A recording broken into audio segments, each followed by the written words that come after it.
Hi అండి, అందరికీ నమస్కారం. Welcome to our channel. This is Vikram from learner zone. ఈ రోజు అయితే మనము 8th క్లాస్ సోషల్ లో 6th లెసన్ అయినటువంటి మినరల్స్ అండ్ మైనింగ్ అయితే నేర్చుకోబోతున్నాము. దీంట్లో మనకు డిఎస్సి పాయింట్ ఆఫ్ వ్యూలో అలాగే టెట్ పాయింట్ ఆఫ్ వ్యూలో చాలా అంటే చాలా ఇంపార్టెంట్ పాయింట్స్ ఉన్నాయండి. మనం తీసుకొచ్చినటువంటి ఇంపార్టెంట్ పాయింట్స్ అన్ని కూడా రేపు మీకు పేపర్ లో అయితే కనబడతాయి. మీరు రాసేటువంటి టెట్ కానివ్వండి, డిఎస్సి కానివ్వండి, ఇతర ఏ పోటీ పరీక్షలకైనా ఈ లెసన్ చాలా ఇంపార్టెంట్ గా మారేటువంటి అవకాశం ఉంది. కాబట్టి మీరు ఖచ్చితంగా వెంటనే సబ్స్క్రైబ్ చేసుకోండి, అలాగే లైక్ చేయండి, అలాగే మన ఫ్రెండ్స్ అందరికి కూడా షేర్ చేయండి.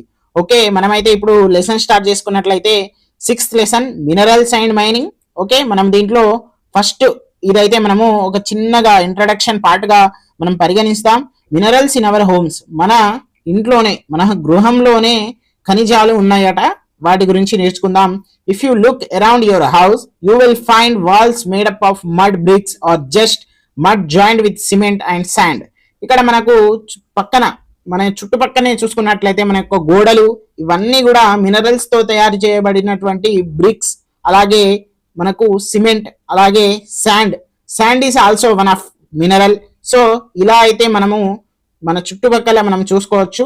Your house may be white washed with the white lime. మన వైట్ లైమ్ తోటి అయితే ఇది సున్నం సున్నం అంటాం కదా, అలా అయితే ఉంది కదా వైట్ గా, అది కూడా one type of mineral. Your floors may be paved with Kadapa stones. Pillars and rafters may be made up of granite stones. Most of these materials are actually minerals that we get from the earth. Mud, sand, lime, kadapa stones or granites. Again, if you go around your house you will find many objects made up of metal like iron, copper, lead, chrome, aluminium, etc. ఇవి కూడా మనకు మినరల్సే. You may be wearing ornaments of silver, gold. మనము ధరించేటువంటి వెండి లేదా బంగారం ఉన్నాయి కదా, అవి కూడా మనకు మినరల్సే. These are metals which have been separated or extracted from natural ores which are also minerals. We use fuels like petrol, diesel, kerosene. These are too extracted from minerals called crude petroleum. ఇక్కడ what are crude petroleum అని కూడా మనకు question పడేటువంటి అవకాశాలు ఉన్నాయి. So petrol and diesel and ఇంకేంటిది మనకు kerosene. Okay, తర్వాత other forms of fuels like coal and gas are two forms of minerals. అవి కూడా మినరల్సే. Okay, in fact the groundwater which we get from the wells or bore wells is also a mineral. In other words, almost anything which we obtained naturally from under the earth which is not in the form of plants or animals is a mineral. Plants అలాగే animals రూపంలో దానికి సంబంధించినటువంటి వాటిలో కాకుండా మిగతా అన్ని కూడా minerals కిందనే మనం భావించాలి. ఓకే, నేనైతే ఇంత అరుస్తున్నా, ఎందుకు అరుస్తున్నా అంటే మీకు ఒక ఎనర్జెటిక్ క్లాస్ అయితే కావాలి కాబట్టి అయితే నేను ఇంతగా మీకు చెప్పడం జరిగింది. ఓకే, నెక్స్ట్ అయితే మనము some important minerals and there uses గురించి అయితే నేర్చుకుందాము. మీరైతే అంతకుముందు లైక్ చేయడం మర్చిపోకండి.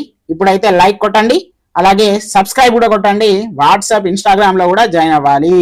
ఓకే, మనమైతే స్టార్ట్ చేసుకున్నట్లయితే చూద్దాం ఒకసారి. ఐరన్ ఓర్, మికా, లైమ్ స్టోన్, అలాగే గ్రానైట్, మ్యాంగనీస్, బారైట్స్, ఫెల్డ్వేర్. ఇవి ఏండ్లలో యూజ్ చేస్తారు, అవి ఎలా తయారైతాయి అనేది చూద్దాం. ఓకే, ఇంపార్టెంట్ ఏవైతే ఉన్నాయో వాటి మినరల్స్ గురించి అయితే కింద ఇవ్వడం జరిగింది. వాటి గురించి ఇప్పుడైతే మనము నేర్చుకుందాము. ఫస్ట్ వన్ వచ్చేసి ఐరన్ ఓర్.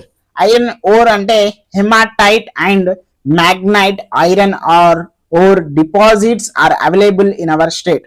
మన స్టేట్ లో ఏమిటి అట, hematite and magnetite iron ore. ఇవి రెండుకు సంబంధించినటువంటి మన దగ్గర అయితే మన స్టేట్ లో, తెలంగాణ స్టేట్ లో లభిస్తున్నవి. It is mainly used in steel, pelletization, sponge iron, pig iron industries. వేటిలలో యూజ్ చేస్తారట, steel, fertilization and sponge iron లో, అలాగే మనకు పిగ్ ఐరన్ ఇండస్ట్రీస్ లలో యూజ్ చేస్తారు. And it is exported to Japan. ఇది ఎక్కడికి ఎక్స్పోర్ట్ చేస్తారట, జపాన్. ఓకే, మనము నెక్స్ట్ ఇంకొకటి ద 100% బిట్. ఇది లేకుండా పేపర్ ఉండదు, ఆర్ టెట్ ఆర్ డిఎస్సి. కానీ ఎవరికో తగిలేది మాత్రం వాళ్ళు నక్క తోక తక్కినట్టే అంటారు కదా, మనము తొక్కినట్టే అంటాం కదా, అలా అన్నట్టు మైకా, మీకా, మైకా ఎలాగైనా పిలవచ్చు, ఎలాగైనా పిలవండి. Okay, it is shiny material and it's used extensively in electrical and electronic industry. దేంట్లో అట, అదొక షైనీ మెటీరియల్ అట. ఎలక్ట్రికల్ అండ్ ఎలక్ట్రానిక్ ఇండస్ట్రీస్లలో ఇది చాలా అద్భుతంగా ఎప్పటికీ యూజ్ చేసేటువంటి ఒక మెటీరియల్. అలాగే it has many properties which make it is useful. ఇది యూస్ఫుల్ కావడానికి దీనికి సంబంధించినటువంటి క్యారెక్టర్లు ఎన్నో ఉన్నాయి. It comes in thin layers and it is a non conductor of electricity and heat. ఇది నాన్ కండక్టర్ గా హీట్ లో ఎలక్ట్రిసిటీలో మనకు బిహేవ్ చేస్తుంది. ఇది 100% అడుగుతారు, ఇక నేను దీనికన్నా ఒర్రేది ఏం లేదు. ఇది టెట్ ఆర్ డిఎస్సిలో ప్రీవియస్ గా అడిగినటువంటి పేపర్లలో ఇది ఖచ్చితంగా ఉంది. Okay, next limestone. It is used in cement, carbide, iron and steel, soda, ash, chemical, sugar, paper, fertiliser, glass industries. ఇదంతా కూడా మనము రోజు చూస్తున్నటువంటి విషయాలే.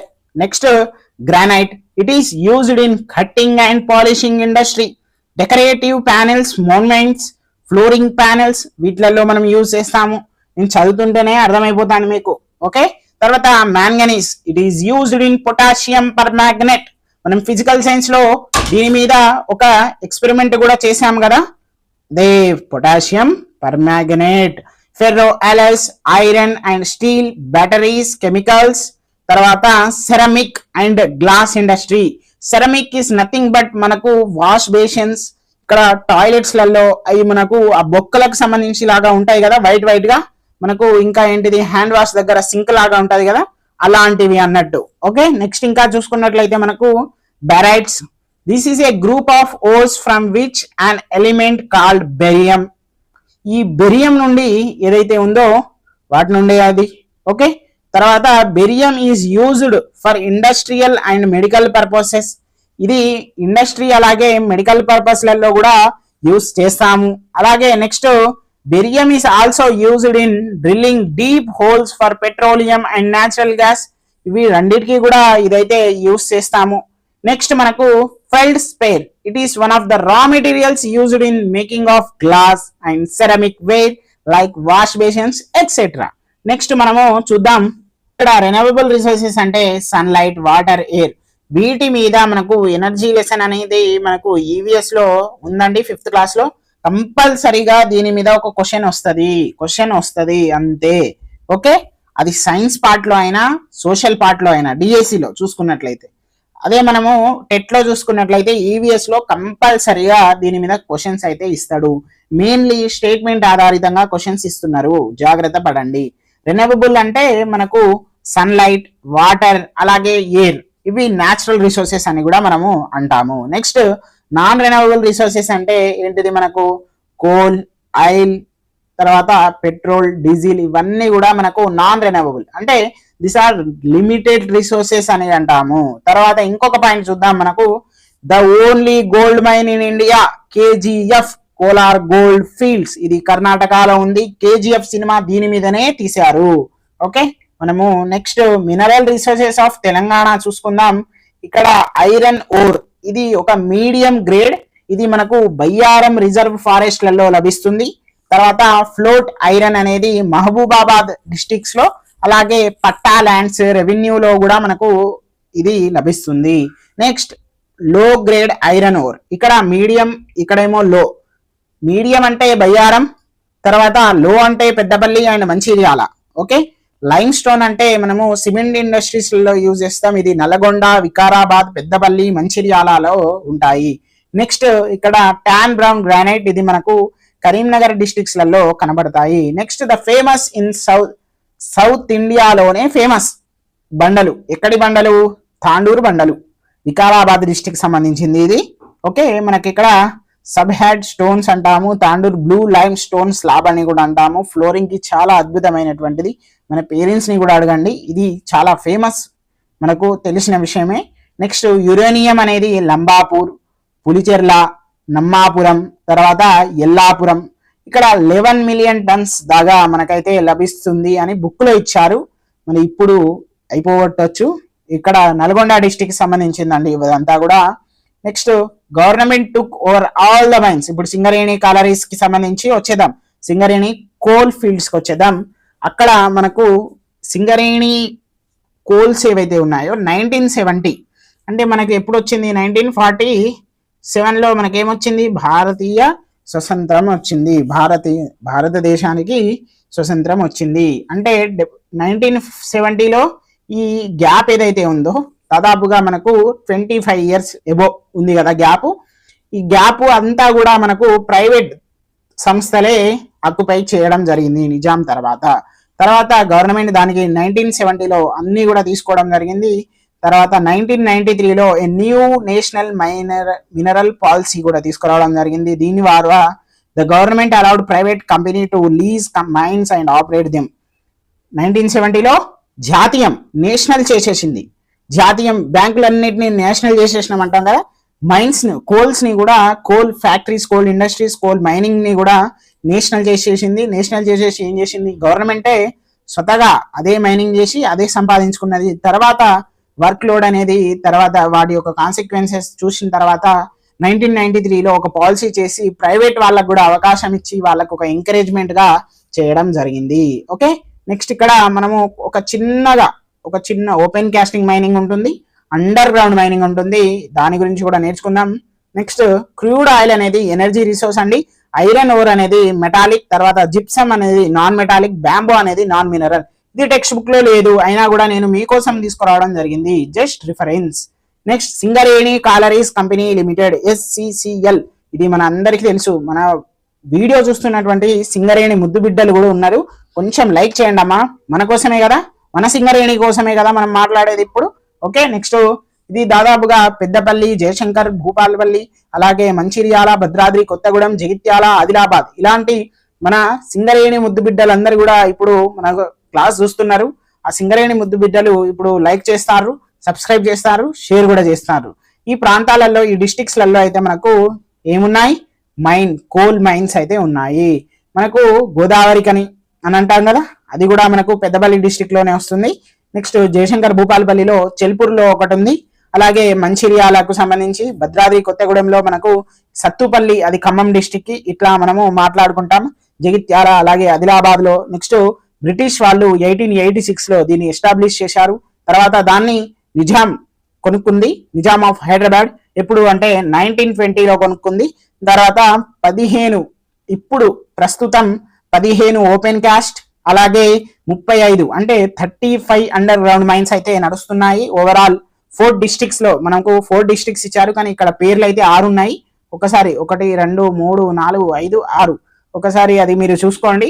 తర్వాత ఇప్పుడు ప్రస్తుతం 2015కు మనం దాదాపు 10 ఇయర్ల తర్వాత ఈ పాఠం చెప్పుకోబోతున్నాం. ఎందుకంటే మనకి ఇప్పుడే డిఎస్సి ఉంది కాబట్టి అర్హత, అప్పుడు మనము చిన్నపిల్లలమే ఉంటాము. ఓకే, 65,000 మంది సింగరేణిలో పనిచేస్తున్నారు. అలాగే వీళ్ళకు ఎక్కువగా వచ్చేటువంటి డిసీజ్ ఏదైతే ఉంది అది బ్లాక్ లంగ్ డిసీజ్, దాన్ని మనం టీబీ కూడా అంటాము. నెక్స్ట్ ఇక్కడ మనము సాయిల్ ఫస్ట్ వస్తుంది, మన మీద భూమి ఉంది కదా, భూమి వస్తుంది, తర్వాత రాక్స్ వస్తాయి, తర్వాత వాటర్స్ వస్తాయి, తర్వాత కోల్ వస్తుంది. సో ఇలాంటి లేయర్స్ అనేవి దాటిన తర్వాత మనము బొగ్గు వస్తుంది. ఆ బొగ్గు నుండి మనకి ఇప్పుడు కరెంట్ వస్తున్నాయి. సో కొంచెం మనం కూడా న్యాచురల్ రిసోర్స్ ని కాపాడేటువంటి అవసరం ఎంతైనా ఉంది. నెక్స్ట్ ఇక్కడ బెల్ కి సంబంధించింది మీకు ఇక్కడ కనబడుతుంది కదా. ఓకే, ఏంటిది మనకు హలేజీ గంటలు అట, అంటే హోలేజీ గంటల, హలేజీ గంటల, అక్కడ ఉన్నటువంటి బెల్ కోడ్ బోర్డ్. అది 1 గంట కొట్టినప్పుడేమో ఆపాలి, స్టాప్. 2 గంటలు టింగ్ టింగ్ అని గంటలు కొట్టినప్పుడేమో వదలాలి, వదులుము. 3 గంటలు కొట్టినప్పుడు ఏం చేయాలి, నెమ్మదిగా వదులుము. 4 గంటలు కొట్టినప్పుడు ఏం చేయాలి, లాగుము అంటే పుల్. తర్వాత 10 గంటలు కొడితే డేంజర్, ప్రమాదకరంగా ఉంది. మనకు ఇప్పుడు రాబోయేటువంటి టెట్ కూడా చాలా ప్రమాదకరంగా ఉంది. ఎందుకంటే ఇన్ సర్వీస్ టీచర్లకు కూడా టెట్ అనేది అయితే ఇచ్చిండు. సో పేపర్ ఈజీగా రావచ్చు, హార్డ్ గా కూడా రావచ్చు. So we can't expect that. So మనము మన కత్తిని నూరుతూనే ఉండాలి, అది ఎప్పుడు వచ్చినా దాన్ని వేసి పడేద్దాం. నెక్స్ట్ మనం ఏం చేయాలి, ఫస్ట్ ఎక్స్ట్రాక్టెడ్ అంటే ఫస్ట్ ఇక్కడ దొరికింది అంటే ఇల్లందులో కొత్తగూడెం డిస్టిక్ లో దొరికింది. తర్వాత నారో టన్నెల్ ఇక్కడ ఇదంతా కూడా మీకు ఇప్పుడు నెక్స్ట్ చెప్తాను. ఇప్పుడు ఏముండదండి, ఇక్కడ మనము ఒక్కసారి ఒక స్టోరీ ఉంటది. ఒక ఇద్దరు టీచర్స్ వాళ్ళు పోతారు ఇల్లందు, అలాగే ఇంక్లైన్ లో మనకు 21 ఇంక్లైన్ లో ఎంటర్ అవుతారు. ఇప్పుడు మనం స్టోరీకి వచ్చేద్దాం. ఇదంతా వాళ్ళే చెప్పినట్టు, ఇదంతా వాళ్ళ దగ్గర నుండి వాళ్ళ లోపల పోయినప్పుడు ఇగో ఇట్లాంటి అంటే బొగ్గు అనగా సాధారణంగా మనకు బ్లాక్ ఉంటుంది, కోలామైట్ పెయింటెడ్ కోల్ వాలట. అంటే ఇది తెల్లగా ఎందుకు ఉంటుంది అంటే డోలామైట్ అనేటువంటిది పెయింట్ చేసారు, ఎందుకు షైనింగ్ కావడానికి, అలాగే బొగ్గు కూడా ఆక్సినేటెడ్ కి సంబంధించి ప్రివెంట్ చేయడానికి. ఓకే, ఇక్కడ నారో టన్నెల్ అంటే ఏంటిది అంటే సన్నని వాళ్ళ ఏంటిది రంధ్రం అన్నట్టు, మైన్ షాఫ్ట్ అనేది ఉంటది లోపల, మనకు బాంబింగ్ ఉంటది అంటే బూస్టింగ్, అది అంతా కూడా లోపల ఉంటది. తర్వాత డోలామైట్ పెయింట్ అనేది ఎందుకు రాస్తున్నారంటే prevent oxidation and degradation of coal, ఎందుకు ఇది లైట్ కూడా ఇస్తుంది. ఓకే, నెక్స్ట్ ఇంకొకటి మనము మాట్లాడుకున్నట్లయితే ఇక్కడ Singareni coal mines open ones అనేది అయితే ఒకటైతే రిపోర్ట్ ఇవ్వడం జరిగింది. Singareni collieries company limited has decided to adopt open cast mining OCM to meet the demand for coal. The decision could render 20,000 people homeless and effect 200 villages. అమ్మో, దాదాపు 20,000 మంది అంటే 200 గ్రామాలు అన్నీ కూడా మటాష్ అయిపోయేటువంటి ఈ కోల్ మైన్స్ అయితే మనకు తెచ్చిండు ఎవరు, SCCL వాళ్ళు. ఓకే, ఇక్కడ the mine will also effect an estimated 3,000 hectares of forests.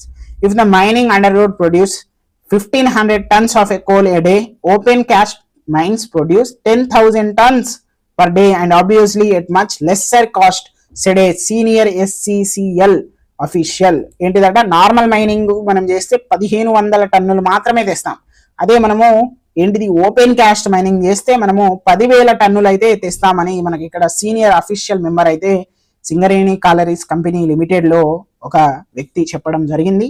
వాళ్ళకి సంబంధించి ఇదంతా కూడా స్టోరీ ఉంటుంది. ఇక రిమైనింగ్ మీరు చదువుకోండి, నేను చదువుతా, ఇక నన్ను తిట్టకండి. ఓకే, మనం చదువుదాం.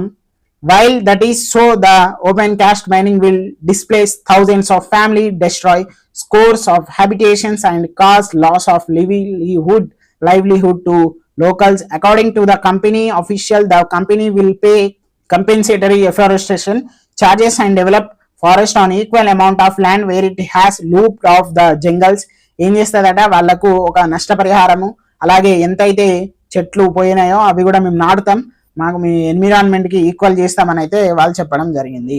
అలాగే మనం ఇక్కడ చూసుకున్నట్లయితే it will pay nearly 4.3 lakhs to 10.43 lakhs per hectare. ఒక హెక్టార్ కి ఇంత అయితే వాళ్ళు ఇవ్వడం జరిగింది. తర్వాత he said the local people also complained that due to these mines which dig up the earth and create huge artificial hills of loose earth, rivers and streams are getting choked and groundwater is getting polluted and there is a acute scarcity of even drinking water. ఆఖరికి మనకు drink చేయడానికి కూడా చాలా ఇబ్బందిగా ఉంటుంది, pollute అయిపోతుంది అంతా కూడా అని చెప్పడం జరిగింది. Open cast at Sathupalli. Jalagam Vengalarao open cast mine is located in Sattupalli in Khammam district. Okay, when coal deposits were discovered at Sattupalli, it was tested by its owners SCCL to determine the quality. Surveys showed that coal available underneath Sattupalli area would last for about 50 years వరకు అయితే ఆ coal అయితే పనిచేస్తుంది అయితే చెప్పడం జరిగింది. Okay, అలాగే convener belts అంటే ఏంటిదంటే లోపట్లో ఉన్నటువంటి బొగ్గుల్ని బయటికి తీసుకొస్తుంది అన్నట్టు. Okay, next open cast mining ఎప్పుడు స్టార్ట్ అయింది, 2005. అంటే 2005 అంటే మనకు 2055 వరకు అయితే ఆ మైనింగ్ అంటే ఇంకా బతుకుతుంది అని అయితే అప్పుడెప్పుడో చెప్పారు. మరి అది మనం యూసేజ్ బట్టి అన్ని కూడా పోవచ్చు. నెక్స్ట్ ఇక్కడ దీని వల్ల ఒక పెద్ద ఎఫెక్ట్ ఏంటిదంటే లంకపల్లి రిజర్వ్ ఫారెస్ట్ అనేది బీడు భూమిగా మారిపోయింది, బికమ్ ఏ బ్యారెన్. ఓకే, ఇదైతే మనకు ఈ రోజు జరిగినటువంటి ఇంపార్టెంట్ క్లాస్ అండి. Please like, share and subscribe our channel. Okay అండి, we're going to discuss next lesson, 7th lesson, దాంట్లో కలుద్దాం. Okay, thank you.